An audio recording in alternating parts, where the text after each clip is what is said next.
जनवरी 21 मर्द हिमाल ट्रेकको लागि बिहानको 5 बजे हामीले हाम्रो यात्रा न्यू रोडबाट सुरु गर्यौं।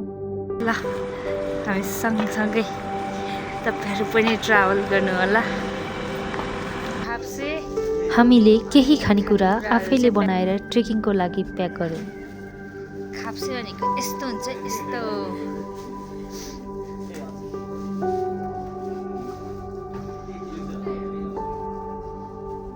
हामी जम्मा 11 जना थियौं र त्यसै कारणले गर्दा हामी सेन्ट टिमोथी बिलिभर्स इस्टर्न चर्चमा हामी सबैजना भेला भयौं। त्यसपछि हामी सबैजना बिहानको प्रार्थनामा लाग्यौं र हामी सबैजना मिलेर यात्राको लागि पनि प्रार्थना गर्यौं।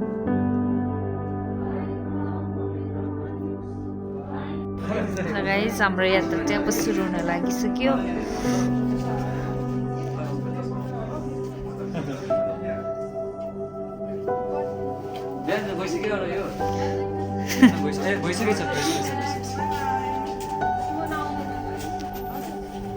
हाम्रो रुट प्रितम देउराली हुँदै मर्दी हिमाल जाने भएको कारणले गर्दा हामी सबैजना काँडे जानको लागि चाहिँ बस कुरेर बसेका थियौं। हाम्रो बसमा जानेछ म काँडे सबमा चाहिँ। हेलो गाइस, हामी चाहिँ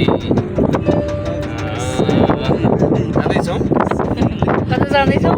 आज चाहिँ हाम्रो पोखराबाट हामी अहिले भर्खरै गाडी लिएर काँडेसम्म जान्छौँ। काँडे पछाडि त्यस पछाडि हाम्रो पैदल यात्रा सुरु हुन्छ र आजको हाम्रो बसाइ चाहिँ हामी अस्ट्रेलियन बेस क्याम्प अनि पोथना अनि देउराली हुँदै रेस्ट क्याम्प हुँदै हामी रेस्ट क्याम्पमा गएर चाहिँ आज हामी रेस्ट गर्ने विचार छ।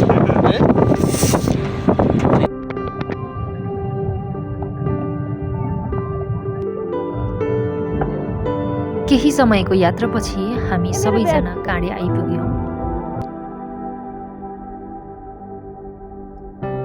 त्यसपछि काँडेबाट हाम्रो पैदल यात्रा सुरु हुन्छ। हाम्रो सबैको मनमा उत्साह थियो। हाम्रो पाइलाहरू मर्दी हिमाल हेर्ने आशाको साथ अघि बढ्दै थिए। हामी उकाली र ओह्राली गर्दै हाम्रो यात्राहरू अघि सार्दै थियौं।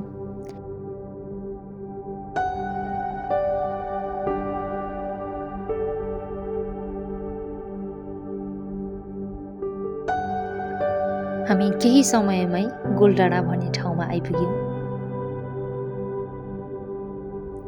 हामी उकालो हुँदै जानुपर्ने भएको कारणले गर्दा हामी बीच बाटोमा रोकिएर चाहिँ हामीले लौरी किन्यौं।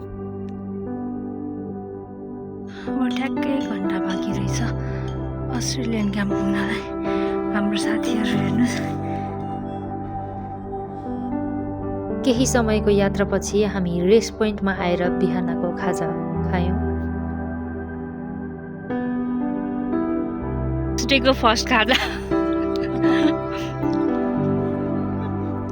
ब्रेक पोइन्ट त्यहाँ रेस्ट पोइन्ट। खाजा खाएपछि हामी अस्ट्रेलियन क्याम्पको लागि अघि बढ्यौं।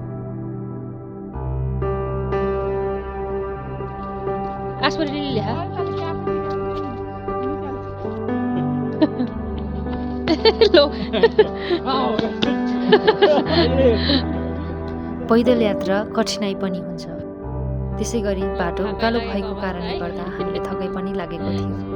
त्यही कारणले गर्दा हामी हाम्रो भारीहरू बिसाएर त्यस ठाउँमा भएको रमणीय दृश्यहरूलाई हेर्दै अवलोकन गर्दै हामीले विश्राम लिएका थियौं।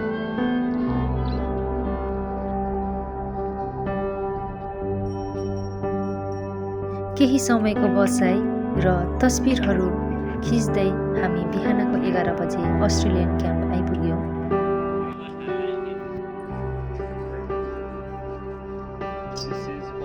अस्ट्रेलियन क्याम्पबाट हिमाल हेर्दा एकदमै चम्किरहेको जस्तो देखिँदथ्यो।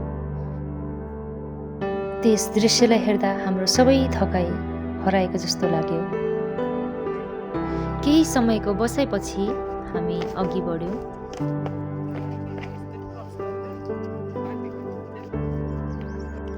जङ्गलको बाटो हुँदै प्राकृतिक सौन्दर्यलाई अवलोकन गर्दै हाम्रो पाइलाहरू बढिरहेका थिए।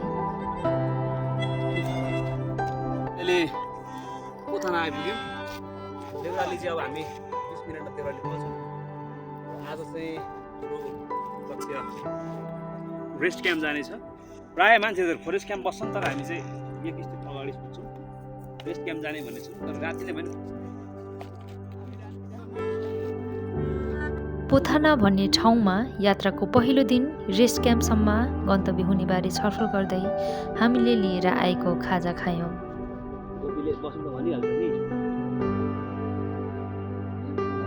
पहिलो दिन भएको कारणले होला थकै पनि निकै लागिरहेको थियो। त्यही कारणले गर्दा हामी ठाउँ ठाउँमा विश्राम लिँदै हामी अघि बढिरहेका थियौँ। आस्परेलीको हालत कस्तो छ? जतिसुकै थकै लागे पनि हामीलाई त्यहाँको मनमोहक दृश्यले गर्दा अगाडि बढ्न प्रेरित गराइरहेको थियो। हामी पोथाना हुँदै पितम देउराली पनि आइपुग्यौँ।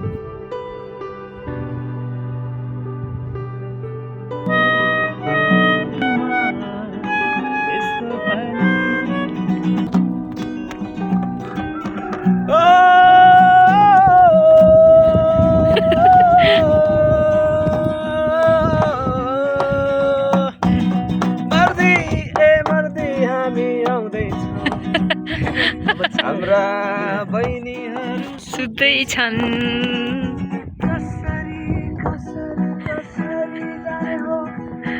यस्तो पाराले झुर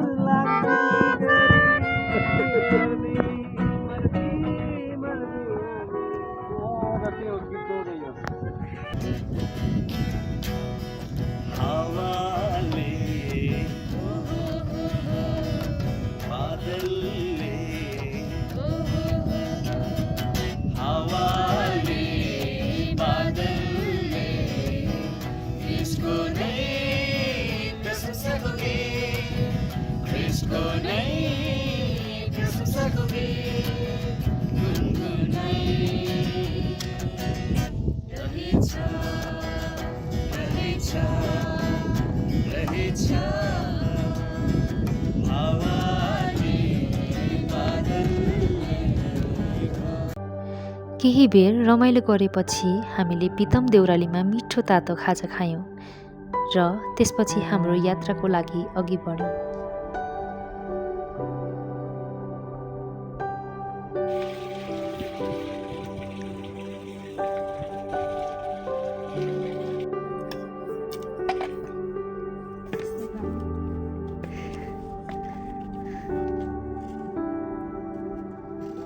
पहिलो दिन लामो हिँडाइ भएको कारणले गर्दा होला निकै थकाइ पनि लागिरहेको थियो।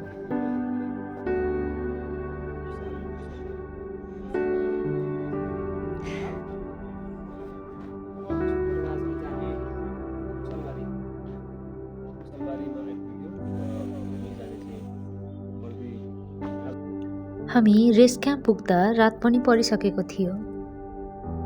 ल हामी चाहिँ अहिले रेस्ट क्याम्पमा आइसकेका छौँ र खाना खाँदैछौँ। खाना खाएपछि आगो ताप्दै केही बेर हामी कुराकानी गर्दै बस्यौँ।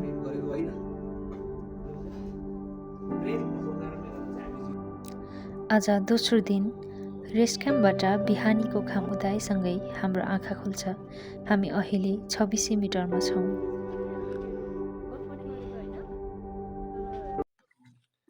साथीहरू, हामी चाहिँ आज दोस्रो दिनको बिहानीमा छौँ।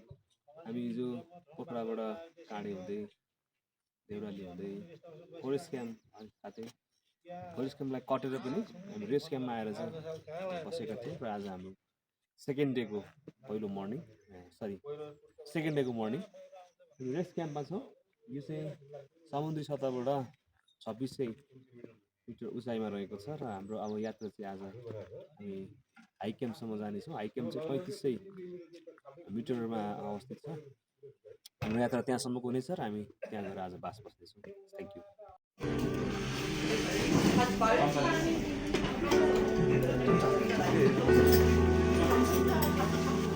आज चाहिँ हामी दोस्रो दिनको खाजा खाँदैछौँ। खाजा खाएपछि केही बेर हामीले फोटो भिडियोहरू लियौँ। बिहानको करिब 10 बजेतिर हामी रेस्ट क्याम्पबाट छुट्यौँ। लागिरहेका छौँ साथीहरू। Guys ready?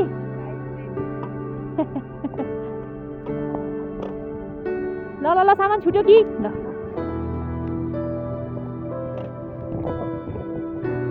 ल चलौँ ल है।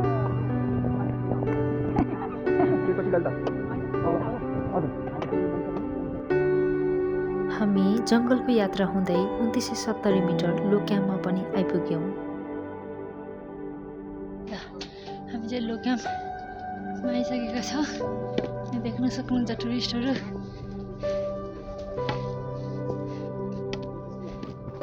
आउनुहोस्, कदम बढाउनुहोस्।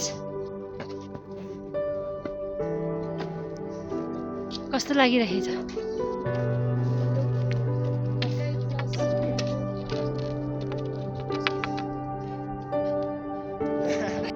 अहिले चाहिँ हामी लो क्याम्पबाट माथि लागिरहेका छौँ। अहिले चाहिँ गाइज हामी चाहिँ बादल डाँडा आइपुग्न लागेका छौँ। अहिले चाहिँ यसो स्न्याक्सहरू खाने भनेर चाहिँ हामी यहाँ बसिरहेका छौँ। ओहो, यहाँ त रमाइलो भइरहेको छ है गाइजहरू। ल है ल, बचपन याद आ गया हो क्या? ल हामी सेकेन्ड डेको चाहिँ तल रेस्ट क्याम्पमा खाजा खाएर अनि बिच बाटोमा यो हाई क्याम्प र लो क्याम्पको बिचमा आएर पनि यहाँ छोटो स्न्याक्स गर्दैछौँ। कफी खाँदै अरू खानेकुराहरू।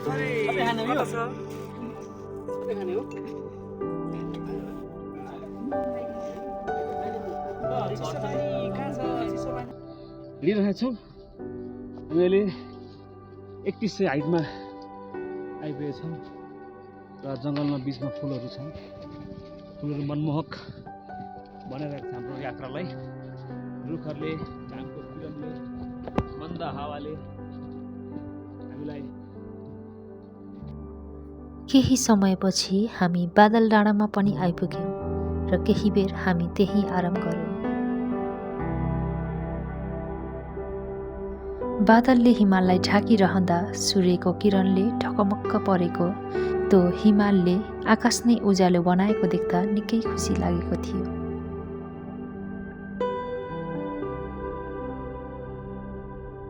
हाम्रो एउटा म्युजिक भिडियोको लागि चाहिँ सुटिङ चलिरहेको छ। त्यसको लागि डिरेक्ट र क्यामेरा भिडियो गर्दै हुनुहुन्छ। यहाँ सेवा फादर बुक पढ्दै हुनुहुन्छ। त्यसै गरी यहाँ गीतहरू गाउँदै म यहाँ यो ठाउँको मनोरम दृश्यहरूलाई हेर्दै यहाँ बसिरहेका छौँ। येशूको छातीमा टुक्टुकिने, येशूको आँखैमा बसिरहने, येशूको छातीमा टुक्टुकिने, येशूको आँखैमा बसिरहने। प्राणभन्दा प्यारो छ आफ्नो रगतले किनेको साइनो माया, यो उसको कहिले नमेटिने। बादल डाँडाको केही बेरको बसाइपछि हामी अघि बढ्यौँ। हामी उचाइतिर अघि बढ्दै थियौँ। चिसो हावा चलिरहेको थियो। खुला निलो आकाश, सेतो बादल, पहाड र हिमालको चुचुराहरूले गर्दा हाम्रो आत्मा सन्तुष्ट र शान्त बनाइरहेको थियो। लाग्दथ्यो कि हाम्रो सबै तनावहरू हराए। केही समयपछि हामी डाँडाको प्रार्थनाको लागि तयारी गर्यौँ।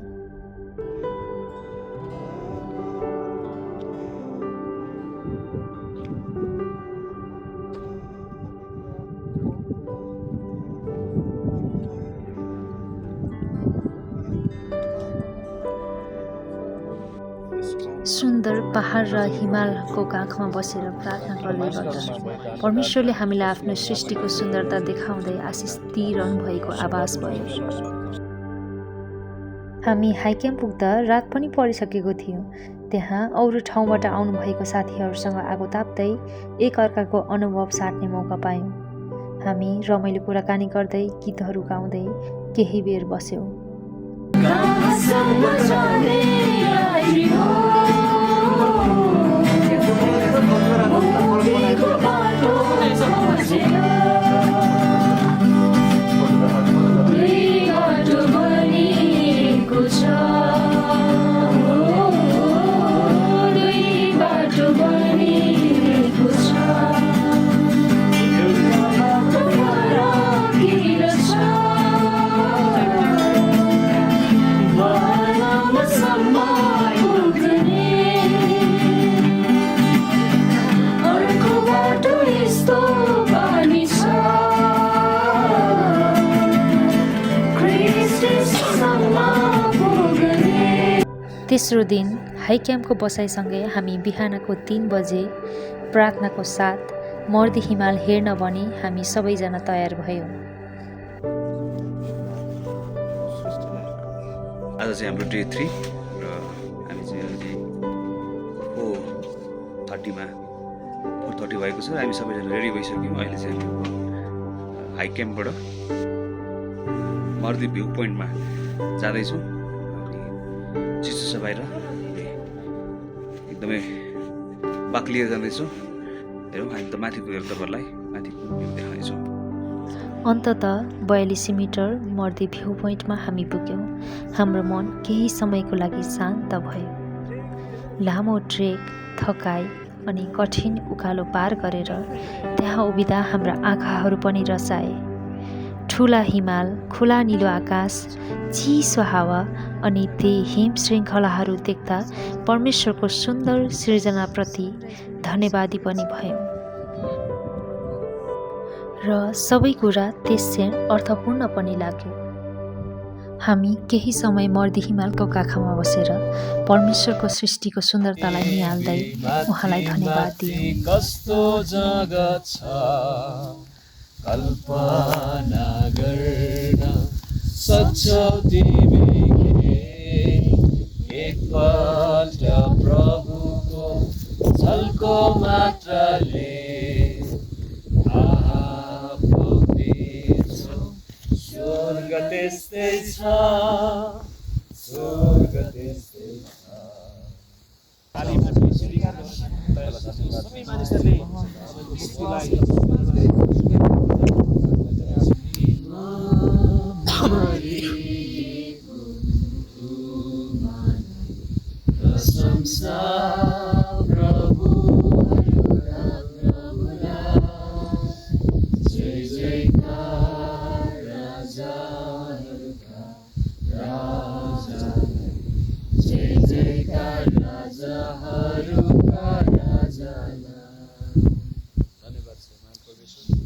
तपाईँको नाउँलाई उचाल्दछु, किनभने तपाईँलाई हामी जय जयकार गर्दछौँ र यो ठाउँबाट तपाईँको नाउँलाई उचाल्दछौँ। प्रभु तपाईँको जयकार गर्नु, सबै आदर र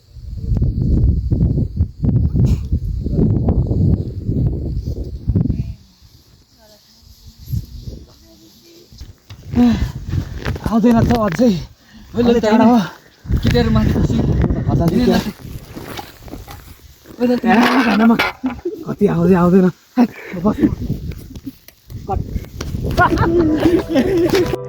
यो यात्रा केवल गन्तव्यसम्म पुग्नु मात्र थिएन। हामी हाँस्यौँ, सङ्घर्ष गऱ्यौँ, एकअर्कालाई सहयोग गऱ्यौँ र सँगै अघि बढ्यौँ। एकअर्काको साथले यस यात्रा अविस्मरणीय बनायौँ। सबैको सहकार्य र एकताले यात्रालाई झनै अर्थपूर्ण बनायो। मर्दी भ्यू पोइन्टमा पुग्दा हृदयमा आनन्द र कृतज्ञताले भरिएको थियो। परमेश्वरलाई धन्यवाद भएको होस् हामीलाई बल, सुरक्षा र उहाँको सुन्दर सृजनाको अद्भुत दृश्य देख्न पाउने आशिषको लागि।